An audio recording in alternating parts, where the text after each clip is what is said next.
சென்னை வாகன ஓட்டிகளை மகிழ்விக்கும் வகையில் ரிப்பன் மாளிகை எதிரே உள்ள சிக்னலில் பச்சை நிற மேற்கூரை அமைக்கப்பட்டுள்ளது.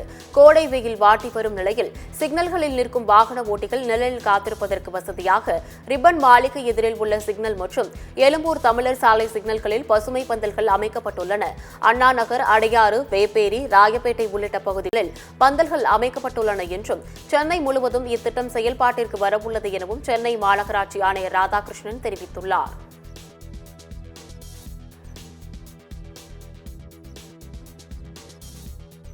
கொஞ்சம் பரவாயில்ல மாதிரி இருக்கு. எல்லா இடத்துலயும் இந்த மாதிரி கொஞ்சம் பண்ணா நல்லா இருக்கும், பெட்டரா இருக்கும். பில்டிங்கான மட்டும் போடக்கூடாது, எல்லா இடத்துலையும் போடணும். நிறைய இடத்துல பொதுமக்களுக்கு அவசியப்பாரு. நான் வேசார்பள்ளிலேருந்து சேர்த்துப்பட்டு போகிறேன். இந்த மாதிரி வெயிலில் போடுறதுனால ரொம்ப ஹெல்ப்ஃபுல்லாக இருக்குது. ஏன்னா வெயிலில் சிக்னலில் தான் ரொம்ப கஷ்டப்படுறோம். ஏன்னா அந்த ஹீட்னால ஃபுல்லாக இந்த சீட்டு உள்ளே இறங்கும். பேசஞ்சருக்கும் கஷ்டம், ஓட்டுற எங்களுக்கும் கஷ்டம். இது போட்டதுனால கொஞ்சம் பரவாயில்ல. இது நல்லா இருக்கு. இந்த வெயிலுக்கு தாங்குது. நேற்று வெயில் அவ்வளோ இல்லை, இன்னைக்கு ரொம்ப வெயில் ஆகுது. பரவாயில்ல, இந்த மாதிரி இருக்கும் தான் நல்லா இருக்கும். எல்லா இடத்துலையும் இருந்தால் நல்லா இருக்கும். இப்போ பார்த்தீங்கன்னா சென்னை மாநகராட்சி பார்த்தீங்கன்னா நல்லா போட்டிருக்காங்க.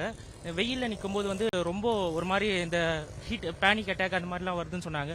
இந்த மாதிரி போட்டிருக்கிறதுனால வயசானவங்க அதை மாதிரி எங்களை மாதிரி வேலைக்கு போகிறவங்க எல்லாருமே கொஞ்சம் நல்லா இருக்கும், கொஞ்சம் குளுமையாக இருக்கும். அதுவும் இல்லாமல் வெயில் பார்த்தீங்கன்னா இப்போ ரொம்ப அதிகமாக இருக்குது.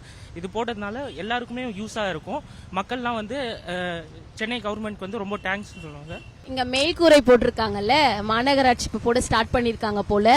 ரொம்ப இது யூஸ்ஃபுல்லா இருக்கு, எங்களுக்கு ரொம்ப சந்தோஷமா இருக்கு. இதே போல எல்லா சிக்னல்லையும் போட்டா எங்களை மாதிரி குழந்தைங்கள சின்னலுக்கு ரொம்ப யூஸ்ஃபுல்லா இருக்கும்.